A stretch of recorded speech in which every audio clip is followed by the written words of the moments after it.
the clatter of dishes echoed through the kitchen of Lumiere, each crash sending a sharp pain through my swollen feet. 6 months pregnant and barely making ends meet, I adjusted my black server's uniform for the 100th time today, trying to hide the growing bump beneath the fabric. The elegant dining room was a far cry from the penthouse I'd once called home, where crystal chandeliers and imported marble had been my daily backdrop instead of grease stains and demanding customers. Grace, table 12 needs their wine refilled, and the VIP section just seated. Marcus, the floor manager, whispered as he brushed past me with barely concealed irritation. His eyes flickered dismissively to my midsection before turning away. I'd managed to keep my condition hidden for 3 months now, but it was becoming increasingly difficult. I smoothed down my apron and grabbed the wine bottle, pushing through the swinging doors into the main dining area. The soft piano music and murmured conversations of Manhattan's elite created an atmosphere of refined luxury that felt like a mockery of my current circumstances. 6 months ago, I'd been one of them, Gabriel Moretti's wife, adorned in designer gowns and protected by his dangerous reputation.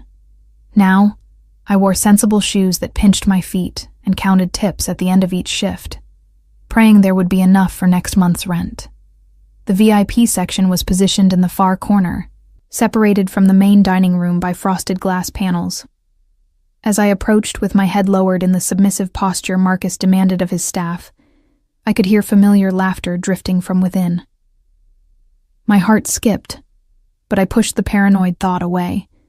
New York was full of confident male voices and tinkling female laughter. "Good evening and welcome to Lumiere," I began my rehearsed greeting as I stepped through the glass doors. "May I offer you our wine selection to—" The words died in my throat as I looked up. Time seemed to crystallize, the air catching in my lungs like broken glass. Sitting there in his perfectly tailored charcoal suit, broad shoulders commanding the space around him, was Gabriel Moretti. My husband. My ex-husband. The man whose child I carried. The man who had discarded me like yesterday's newspaper, when his trust had turned to suspicion and rage.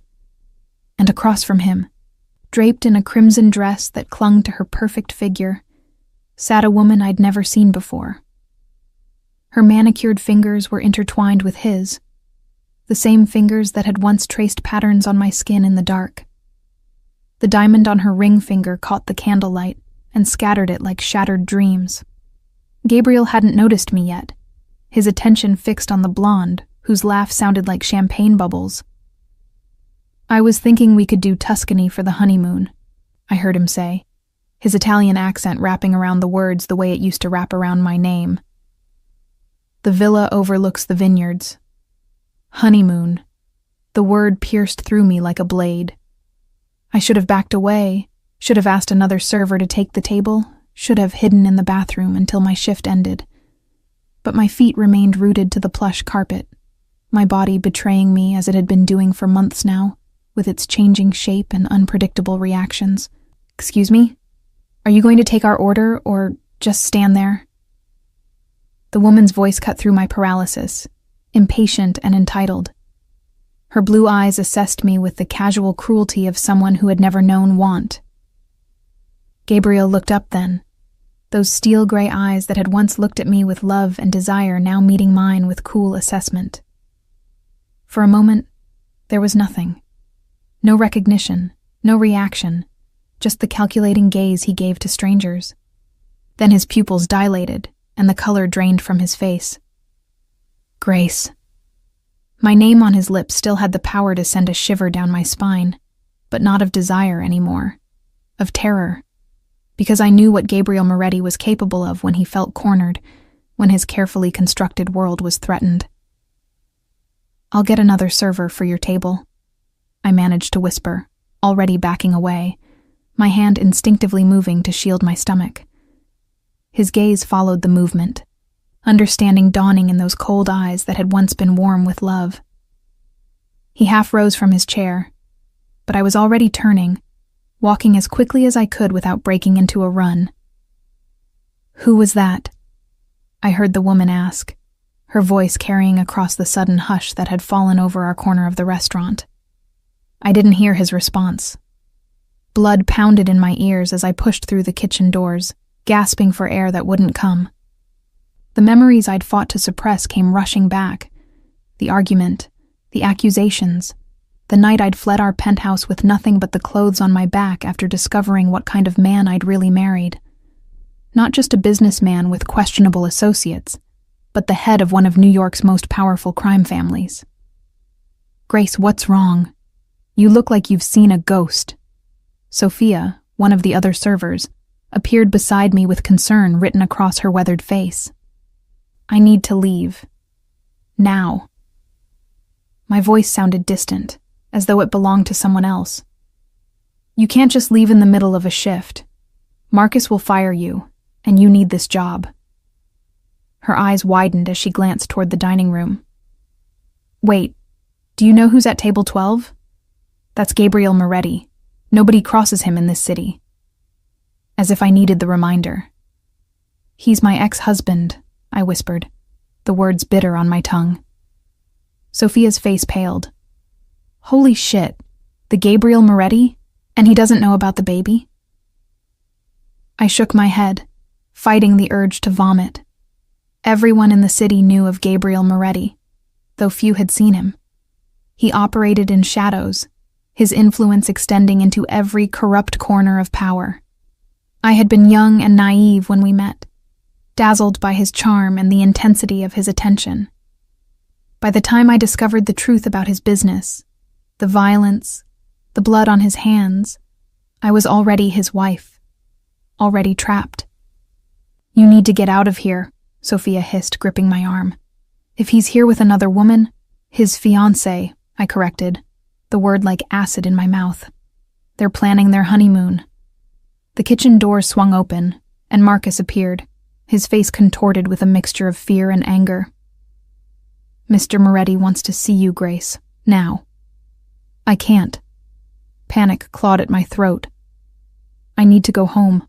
I'm not feeling well. Marcus stepped closer, lowering his voice. Listen to me. That man owns half the judges and police chiefs in this city.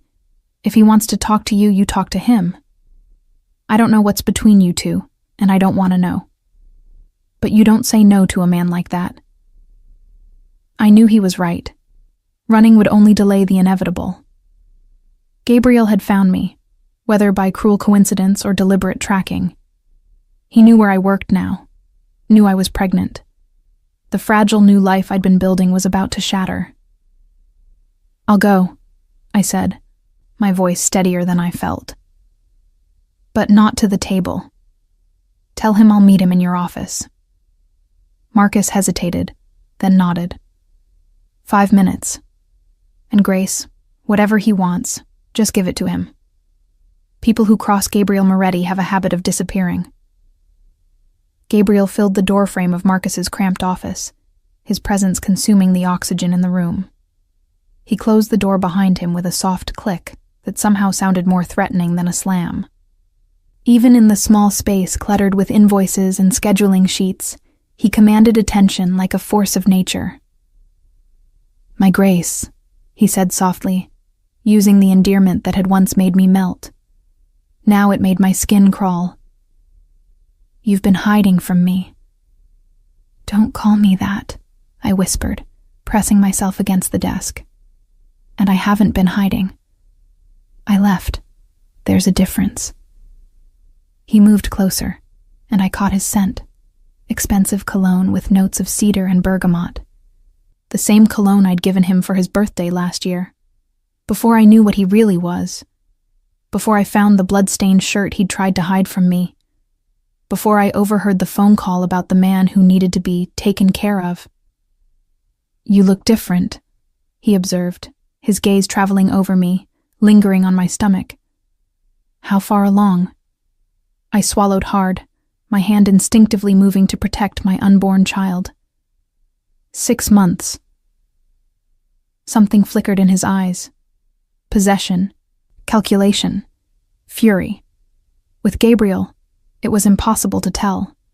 His emotions were always carefully controlled, part of what made him so dangerous. Mine? The question hung in the air like a loaded gun.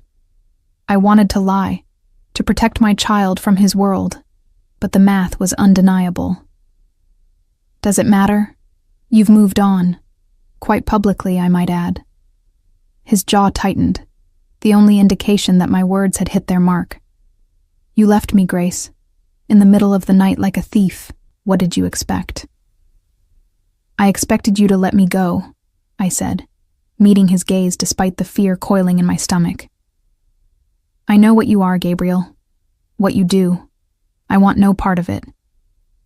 He smiled then, a predator's smile that never reached his eyes. And yet, here you are, carrying my child. My heir. The possessiveness in his voice made me shiver. I'd seen how Gabriel viewed people, as possessions, things to be owned, controlled, discarded when they no longer served a purpose.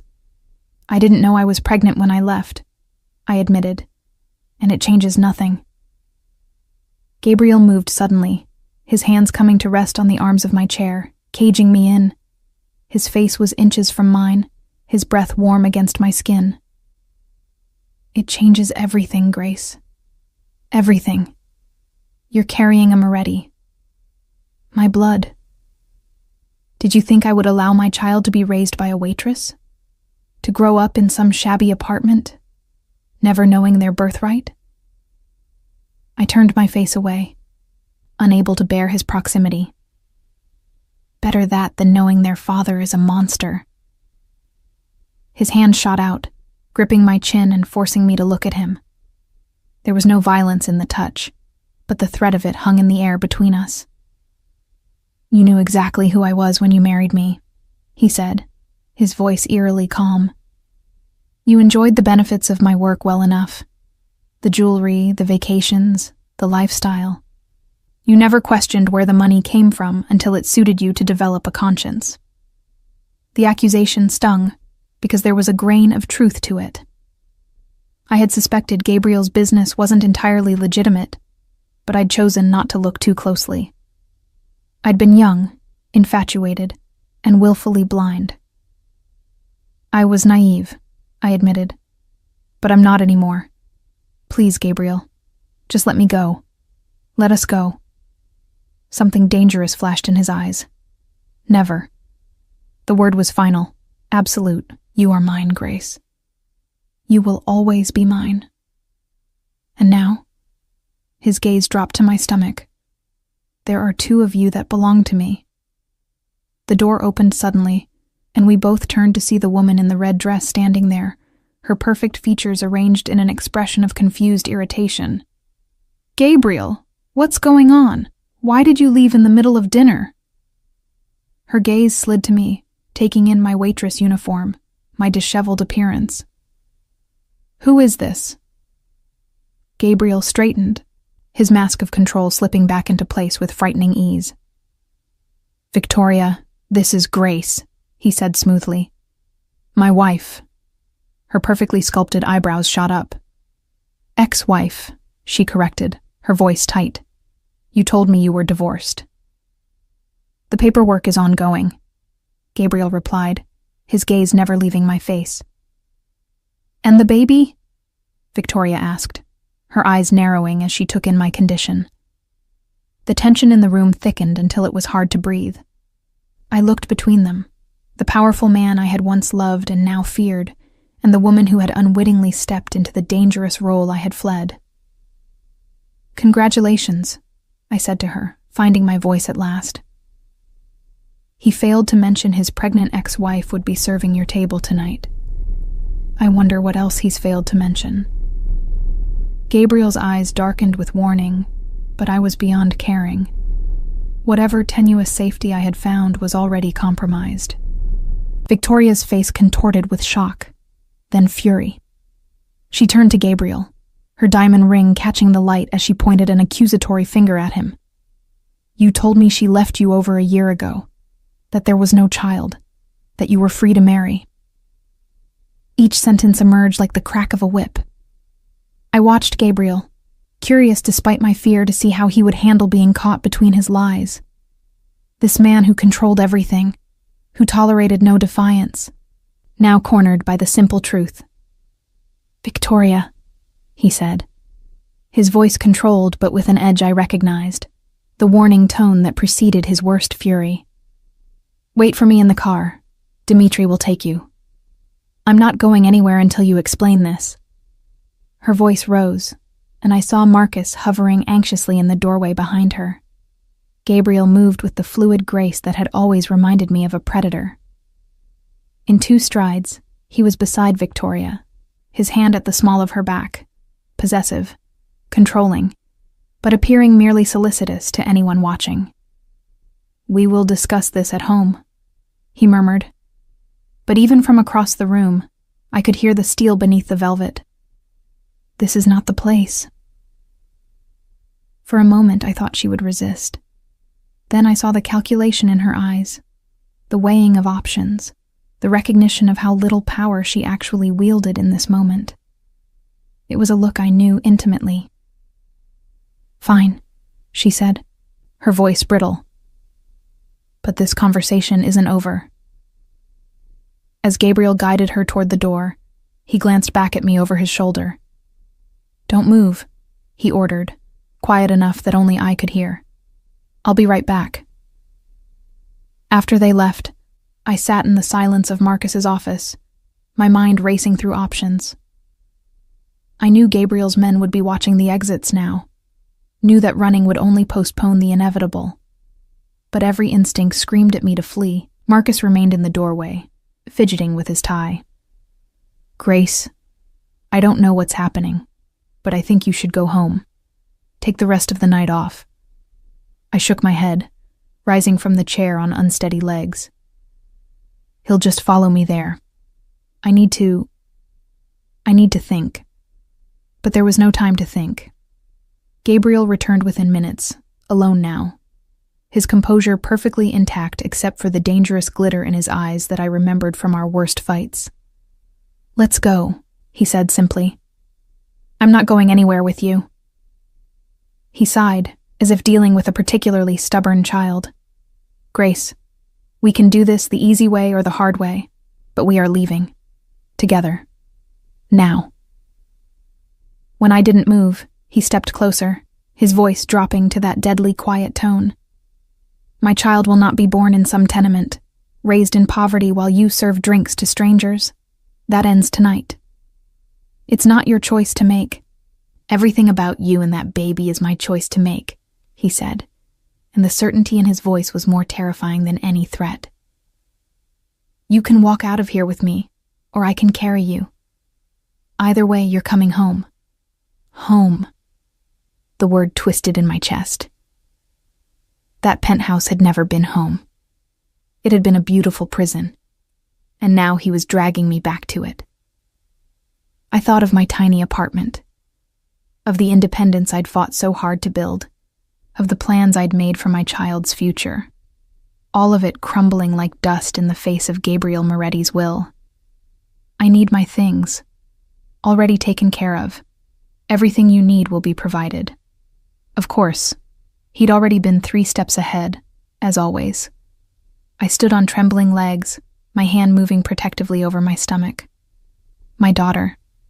I was having a daughter, something I hadn't told anyone, not even my doctor.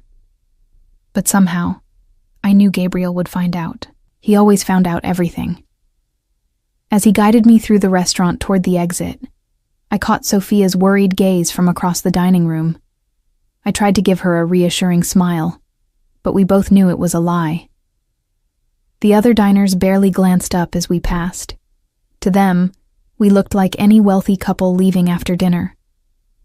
The black SUV waited at the curb, engine running. Gabriel's driver held the door open, his face expressionless as he nodded to his boss. I hesitated at the curb, the finality of stepping into that car hitting me like a physical blow. "Grace." Gabriel's voice was softer now, almost gentle. "I'll take care of you, both of you. You'll want for nothing. Except freedom." "Freedom is an illusion," he replied, his hand at the small of my back guiding me toward the open door. "Safety is real, and I can give you that." As I slid into the buttery leather seat, I wondered if he was right. If freedom was worth anything when you were alone, pregnant, and vulnerable in a city that showed no mercy to the weak. The door closed with a final click, sealing my fate.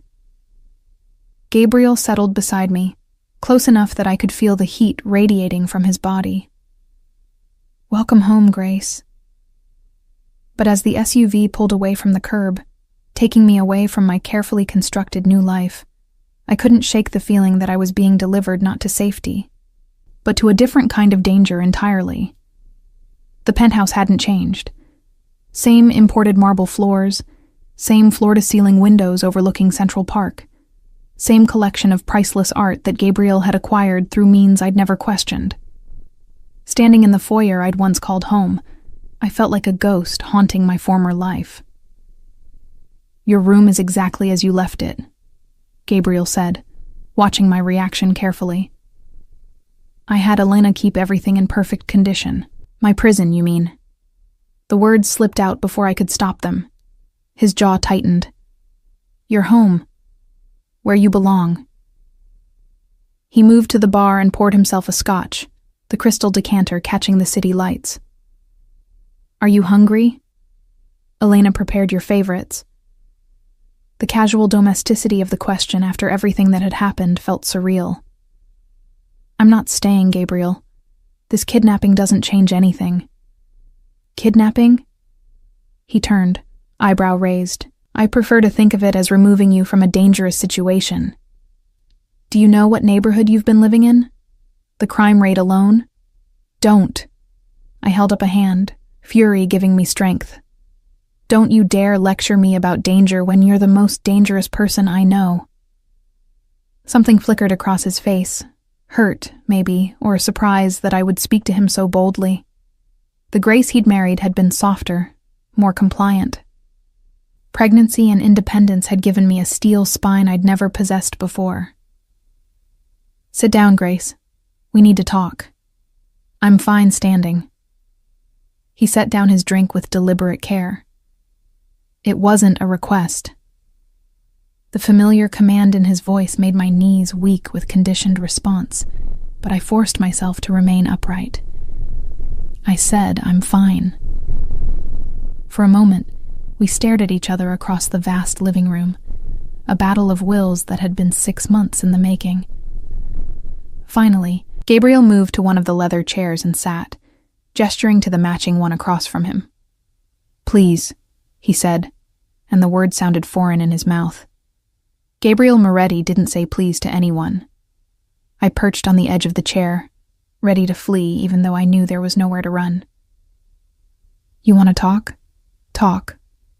But nothing you say is going to make me stay here. You're carrying my child." "I'm carrying my child. There's a difference." His eyes hardened. "No, Grace, there isn't.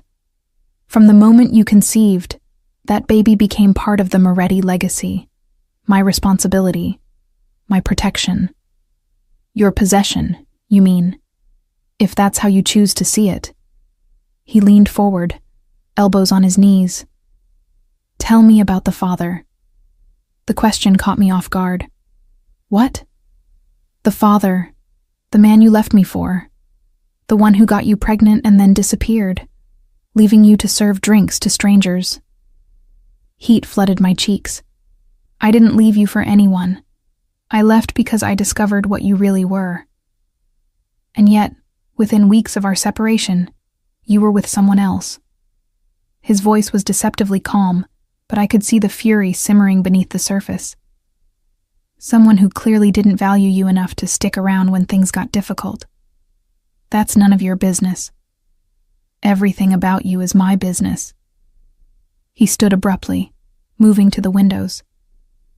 "I know about Dr. Richards, Grace, Michael Richards, internal medicine resident at Mount Sinai.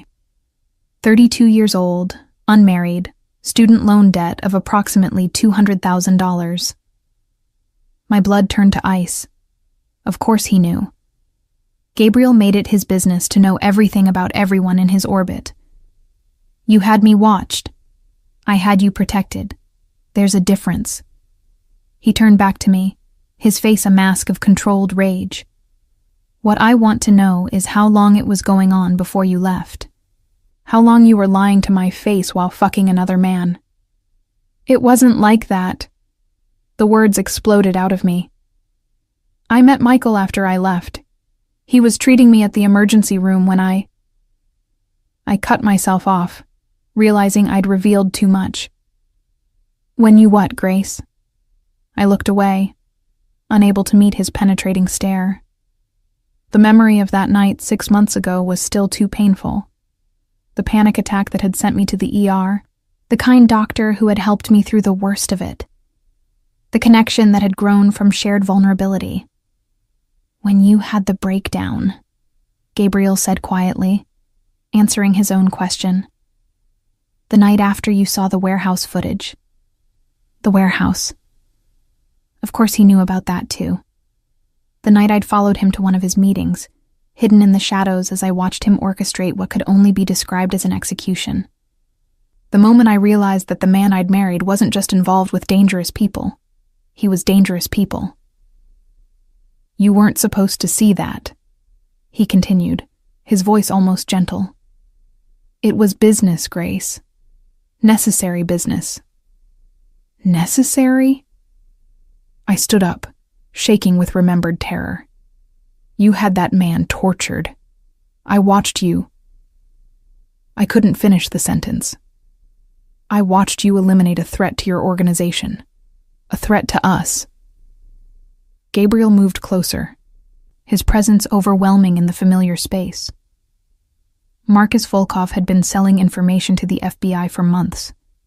He would have destroyed everything I'd built, everything I was building for our future. Our future? I laughed bitterly. What future could we have had built on blood and fear? A future where you were safe, where our children would be safe, where no one would ever dare to threaten what was mine. His hand moved as if to touch my face, then dropped to his side. You never understood the world we lived in, Grace, the enemies we faced. I understood enough to know I didn't want to be part of it. And yet you are part of it. You always will be. He gestured around the penthouse. You think leaving me made you safer?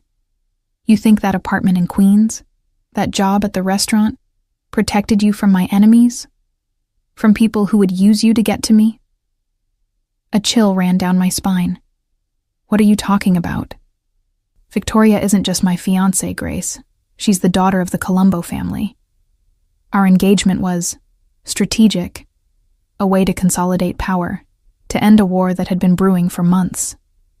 His smile was cold. A war that started when you left me. The room seemed to tilt around me.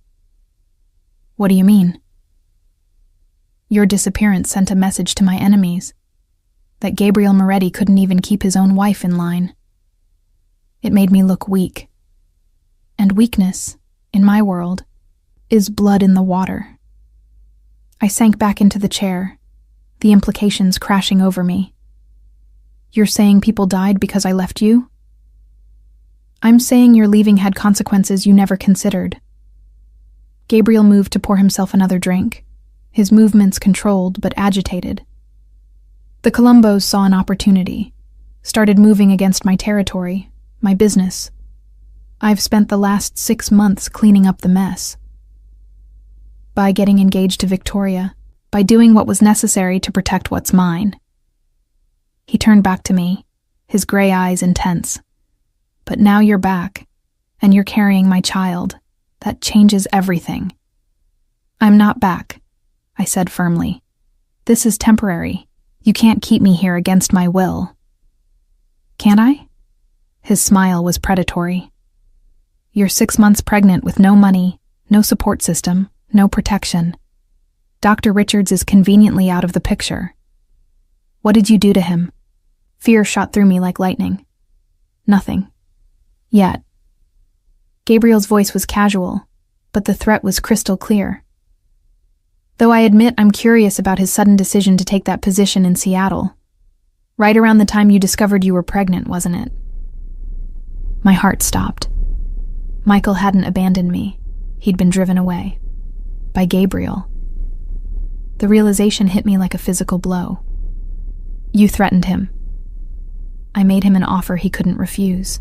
A very lucrative position on the West Coast, all expenses paid, with the understanding that his new life wouldn't include any contact with my wife. Ex-wife. Wife, Gabriel corrected firmly. We never divorced, Grace. You ran away, but you're still legally mine. And now, with the baby. He moved closer, close enough that I could smell his cologne, feel the heat radiating from his body.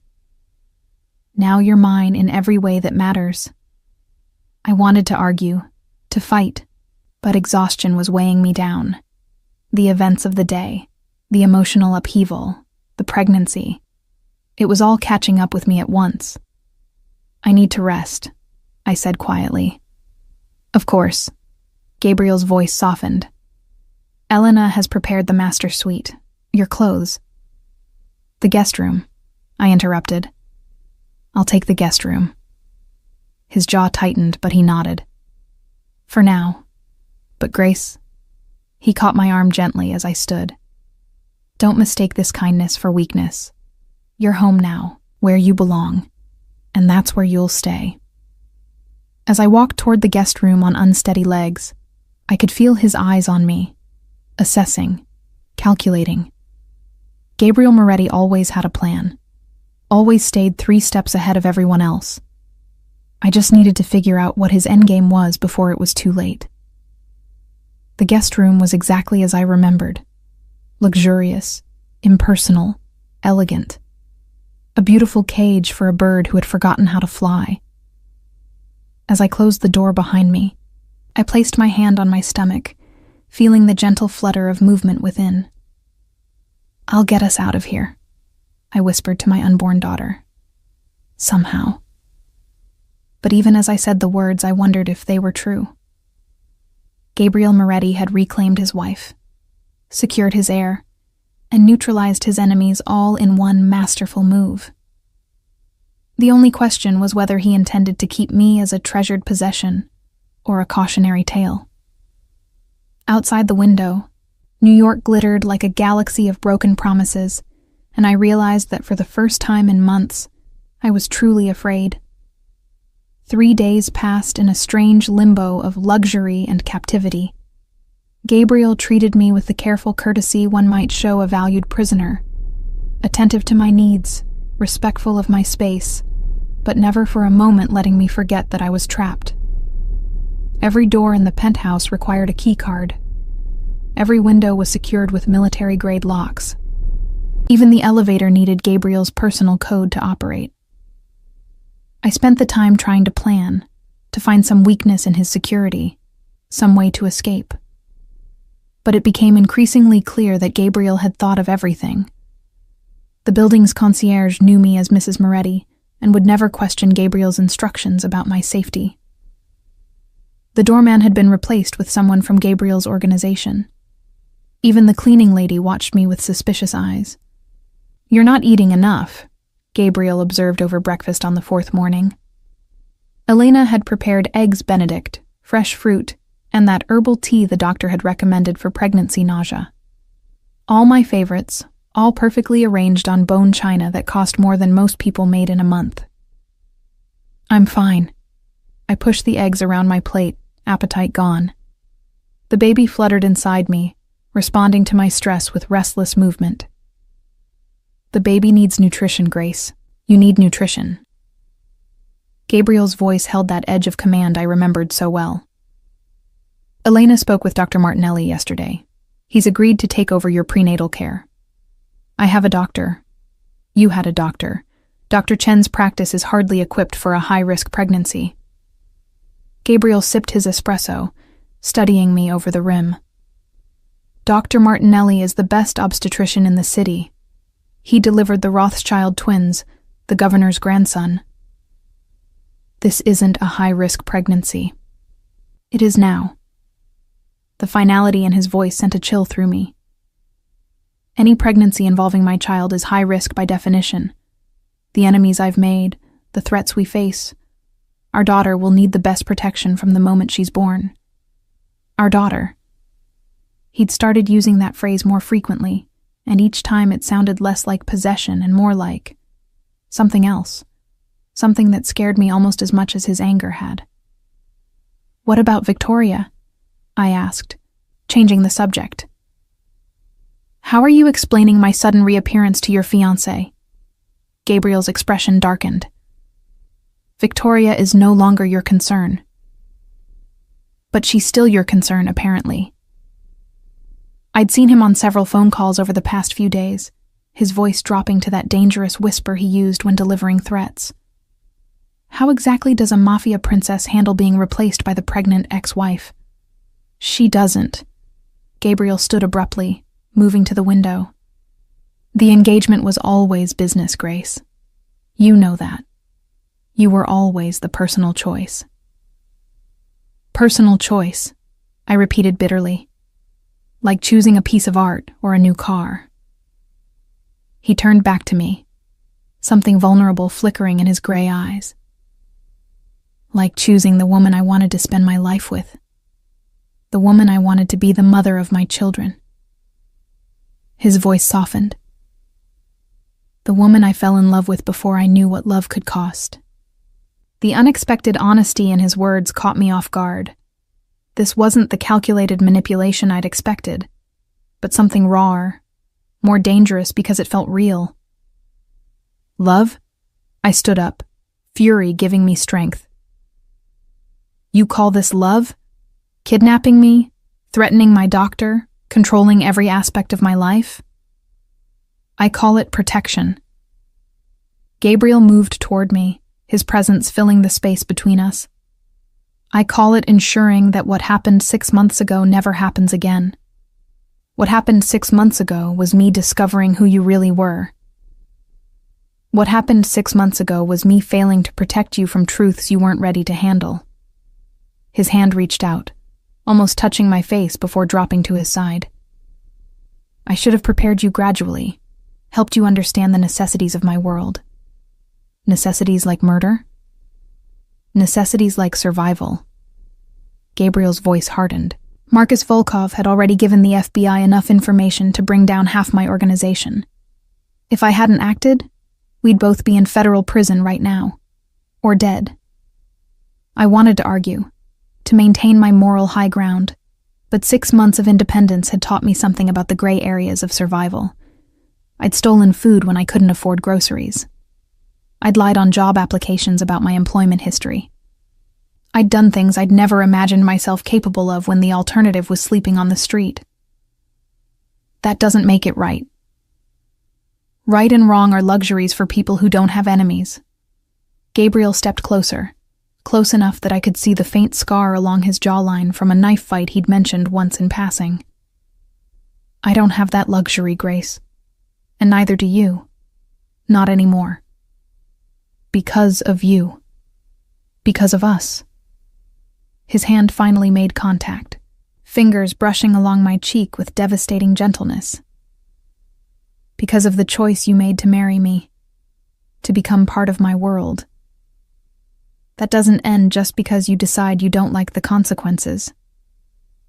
I wanted to pull away from his touch, but my body betrayed me, leaning into the familiar comfort, despite everything my mind was screaming. 6 months of being alone, of carrying this pregnancy without support, of wondering if I'd made a terrible mistake. It all came crashing down in that moment. "I was scared," I whispered, the admission ripped from somewhere deep inside me. "That night at the warehouse, I was terrified of what you were capable of. What you might do to someone who crossed you." "And you thought you'd crossed me?" I nodded, unable to speak past the lump in my throat. Gabriel's other hand came up to frame my face, forcing me to meet his eyes. "Grace, look at me. Really look at me." His voice was softer than I'd heard it since our wedding day. "You are the only person in this world who could never cross me, the only person I would forgive anything. Even leaving you, even leaving me." His thumb brushed away a tear I didn't realize had fallen. "Though I'll never let you do it again." The promise should have terrified me. Instead, it sent a traitorous warmth through my chest. The exhaustion of fighting, of being alone, of trying to build a life from nothing while carrying his child. It was all too much. "What do you want from me, Gabriel?" I asked, my voice barely above a whisper. "I want my wife back. I want my family." His forehead touched mine, his breath warm against my lips. "I want to protect you the way I should have from the beginning." Protection or possession? Can't they be the same thing? The question hung between us, loaded with implications I wasn't ready to examine.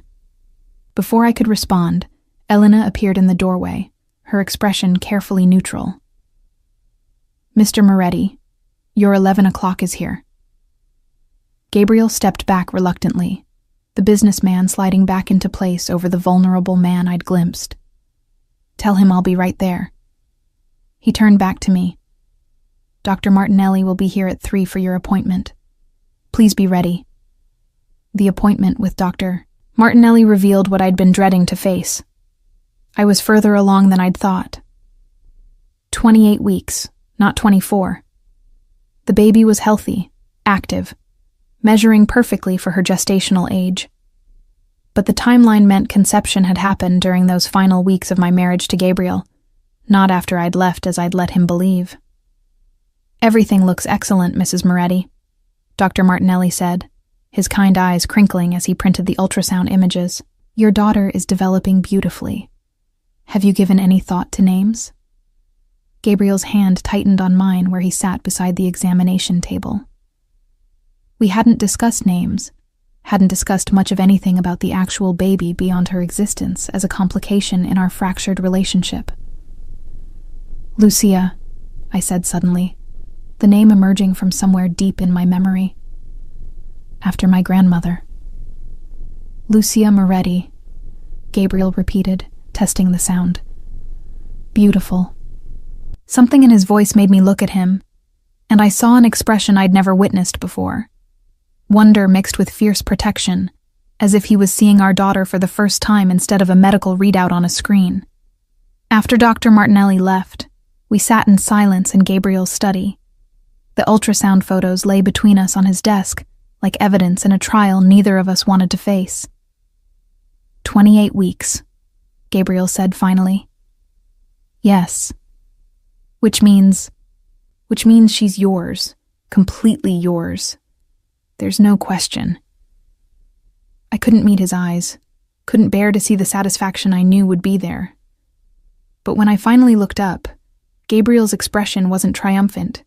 It was stricken, almost pained. "Grace, why didn't you tell me? Why let me think?" "Because I was afraid." The words burst out of me. "I was afraid you'd use her to control me, to force me back into a life I couldn't handle.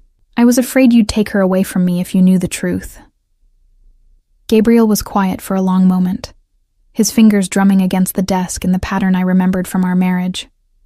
3 short taps when he was thinking through a complex problem. "There's something I need to tell you," he said finally, "about why you really needed to come home." A chill ran down my spine. "What do you mean?" Gabriel opened his laptop and turned it toward me. On the screen were surveillance photos, grainy images of me leaving my apartment, walking to work, shopping for groceries. But it wasn't Gabriel's men taking the pictures. The angles were wrong, the positions too exposed for professionals. "The Volkov family didn't disappear when I eliminated Marcus," Gabriel said quietly. "His brother Dmitri has been building a case for revenge. He's been watching you for weeks." My blood turned to ice. Watching me for what? For an opportunity. Gabriel clicked to the next image, a photo of me at the restaurant, clearly pregnant, serving tables. "He knows about the baby, Grace. Knows she's mine. And he knows that taking both of you would destroy me more completely than any business rival ever could." I stared at the photos, seeing my carefully constructed independent life through the eyes of a predator. Every routine I'd established, every pattern I'd followed, had made me an easy target. How long have you known? 2 weeks. My security team intercepted communications 3 days ago discussing a plan to take you from the restaurant. Gabriel's voice was deadly calm. The night I came to Lumiere wasn't coincidence, Grace. It was extraction. The revelation hit me like a physical blow. You mean the whole scene with Victoria was theater? A way to get you out of immediate danger without alerting Dimitri's people that I knew about their surveillance. Gabriel closed the laptop. Victoria played her part perfectly. The broken engagement gives her family an excuse to distance themselves from the coming war. War? Gabriel's smile was cold. Did you think I would let threats against my wife and child go unanswered? I felt sick. Once again, I was a pawn in Gabriel's world, moved around a chessboard I couldn't see by players whose rules I didn't understand. But this time, it wasn't just my life at stake. So this is all about revenge? Getting me back to hurt your enemies? This is about family. Gabriel stood, moving around the desk to where I sat. About protecting what matters most to me in this world. And what if I don't want your protection? What if I'd rather take my chances? Look at me, Grace.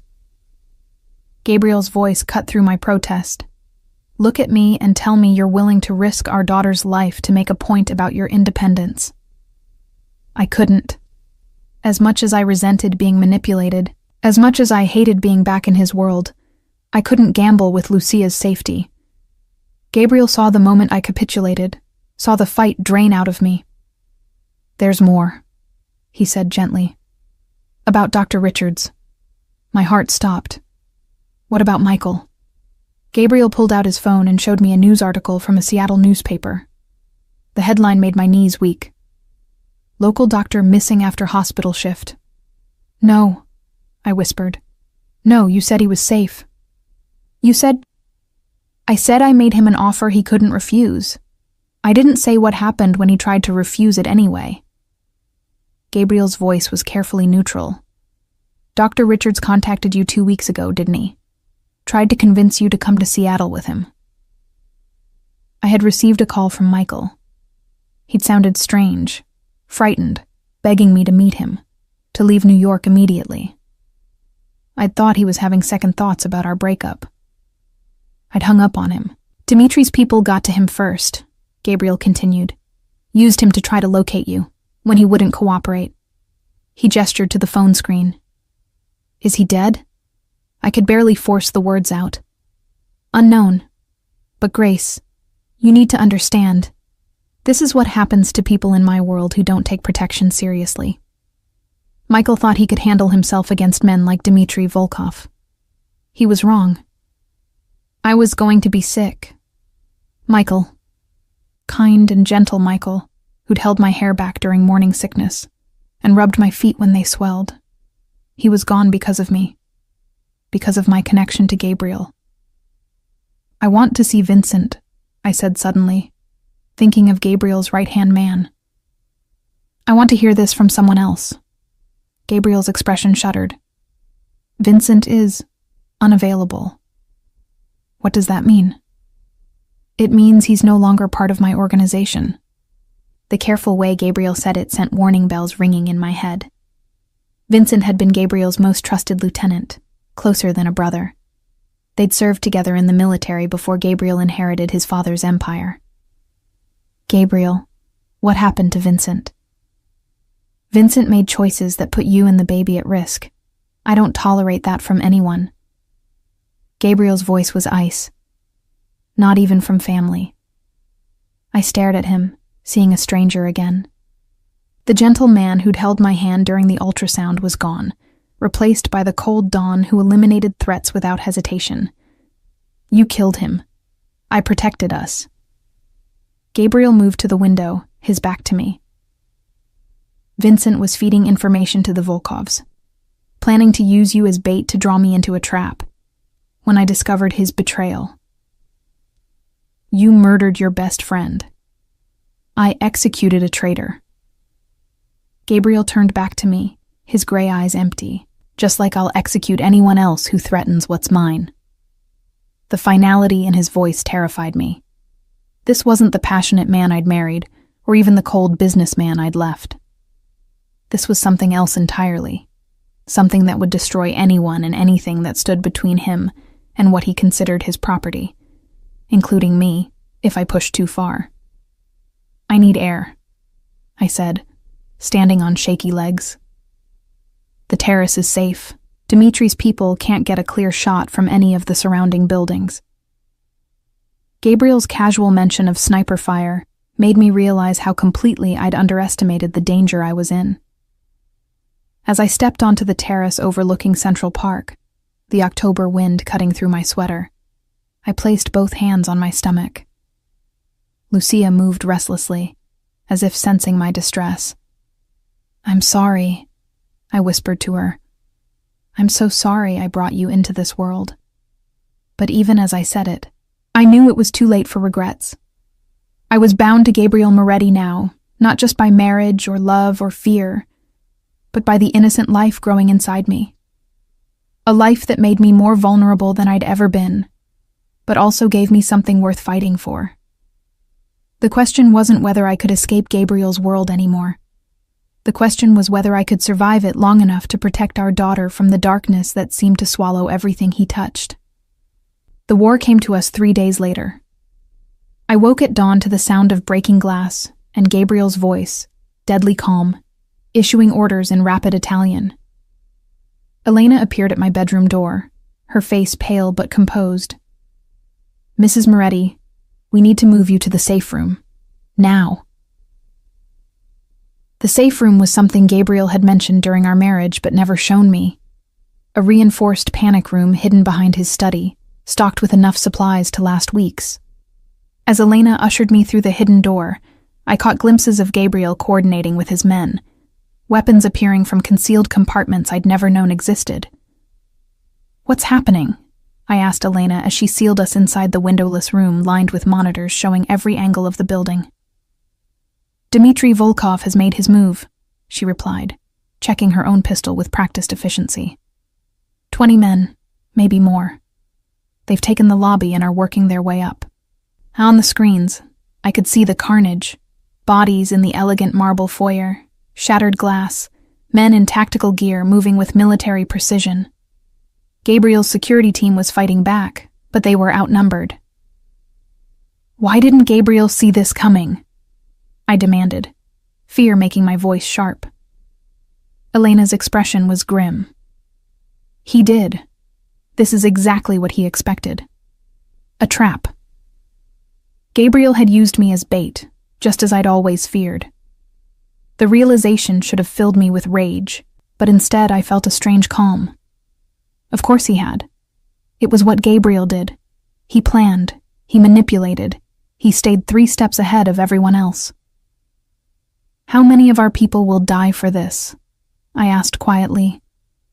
"As many as it takes to keep you and the baby safe," Elena replied without hesitation. "Mr. Moretti has been very clear about priorities." Through the monitors, I watched Gabriel move through his penthouse like an avenging angel. He wasn't hiding behind his men. He was leading them, a pistol in each hand, his movements fluid and deadly. This was the man I'd fallen in love with. Not the businessman or the don, but the warrior underneath it all. Then I saw Vincent. He appeared on one of the screens leading a group of Volkov soldiers toward Gabriel's study. Alive. Unharmed. Very clearly not the victim of Gabriel's justice as I'd been told. "Elena," I said carefully, "is that Vincent on screen 3? Elena glanced at the monitor and her face went white. "That's impossible. Mr. Moretti said—" Mr. Moretti lied. The pieces were falling into place with horrible clarity. Vincent isn't dead. He's the one who's been feeding information to the Volkovs. But Gabriel knows that, doesn't he? This whole thing is theater. Elena's hand moved to her weapon, and I realized with cold certainty that I'd said too much. She wasn't my protector. She was my guard. "Mrs. Moretti, please sit down." The stress isn't good for the baby. Gabriel orchestrated all of this, I continued, my voice growing stronger as the truth crystallized. The photos, the threat, bringing me back here. He needed me here for something, didn't he? Not to protect me, to use me. Through the monitors, I watched Gabriel and Vincent embrace like old friends, while Volkov soldiers lay down their weapons. No fierce gunfight, no desperate last stand. A business transaction wrapped in the theater of war. What does he want, Elena? What's worth staging his own death for? Because that's what this was, I realized. Gabriel was about to disappear, leaving his enemies to believe they'd won while he vanished with his pregnant wife and unborn heir. A chance to start over, somewhere beyond the reach of law enforcement and rival families alike. You'll have to ask him that yourself, Elena said, as alarms began blaring throughout the safe room. The monitors went dark one by one, and I heard the heavy steel door beginning to unseal. Gabriel stepped through, not a scratch on him despite the supposed battle, his gray eyes finding mine immediately. It's done, he said simply. What's done, Gabriel? Your fake death? Your elaborate escape plan? Using our daughter as justification for destroying the lives of everyone who trusted you. Gabriel studied my face, seeing the knowledge there. For a moment, something like regret flickered in his eyes. Then it was gone, replaced by cold determination. You always were too smart for your own good, he said. Yes, Grace. This was all planned. The Volkovs think they've won. Law enforcement thinks the Moretti organization has been decimated, and we disappear. We? You, me, and Lucia. A new life, away from all of this. Gabriel gestured around the safe room. Isn't that what you wanted? For me to leave this world behind? Not like this. Not built on the graves of innocent people. No one innocent died today. Gabriel's voice was matter-of-fact. Every casualty was calculated. Every death was someone who betrayed me or threatened what's mine. I stared at him, seeing clearly for the first time the monster I'd married. Not passionate or impulsive, but coldly calculating. Everything. Our marriage, my pregnancy, even my escape and return, had all been moves in a game only he understood. You never loved me, I said quietly. You loved the idea of me. The perfect Mafia wife who would give you the perfect heir and never ask questions. Something cracked in Gabriel's composed facade. I loved you enough to burn down everything I built to keep you safe. You burned it down to control me. Sometimes those are the same thing. Elena had withdrawn to give us privacy, but I could feel her presence nearby, armed and ready. There would be no last-minute escape, no dramatic rescue. Gabriel had won, completely and finally. What happens now? I asked, my hand moving protectively over my belly. Now we go home, our real home. I have a compound in Argentina completely off the grid. You'll be safe there. Our daughter will be safe. Gabriel stepped closer, his voice softening. You can hate me, Grace. You can spend the rest of your life despising what I've done. But you'll do it from somewhere no one can ever hurt you again. And if I refuse? Gabriel's smile was sad. You won't, because despite everything, you know I'm the only one who can protect Lucia, and you'll do anything to keep her safe, even if it means spending your life with a monster. He was right, and we both knew it. I could sacrifice myself for principles, but I couldn't sacrifice my daughter. Gabriel had counted on that, had built his entire plan around my maternal instincts. I hate you, I whispered. I know. Gabriel's hand reached out to touch my face, and this time I didn't pull away. But you'll learn to forgive me. In time. When Lucia is old enough to understand why her father had to become the villain in everyone else's story to be the hero in hers. As he led me from the safe room through the destroyed penthouse toward whatever new life he'd orchestrated, I caught sight of our reflection in a shattered mirror. Gabriel, calm and controlled, his arm around his pregnant wife. Me, pale but resolute, my hand protective over my unborn child. We looked like exactly what we were, a family bound together by love and fear and the terrible choices we'd made in the name of survival. And despite everything, despite the lies and manipulation and blood, I knew Gabriel was right about one thing. I would learn to forgive him. Because in his twisted way, everything he'd done had been for us, for the family he'd never had, for the future he'd never dared imagine, for the love he'd never learned how to express, except through possession and protection. As we stepped into the private elevator that would take us to our new life, Gabriel's hand found mine. "I'm sorry," he said quietly, "for all of it, but I'm not sorry for keeping you." I squeezed his fingers, feeling Lucia flutter between us as if she could sense the tension. "I know," I said, "and that's what scares me most of all." The elevator doors closed, sealing us into our golden cage. But as we descended toward whatever Gabriel had planned next, I realized that maybe being owned by someone who would kill to protect you wasn't the worst fate in the world. Maybe it was just love in its most dangerous form. And maybe, just maybe, that was enough.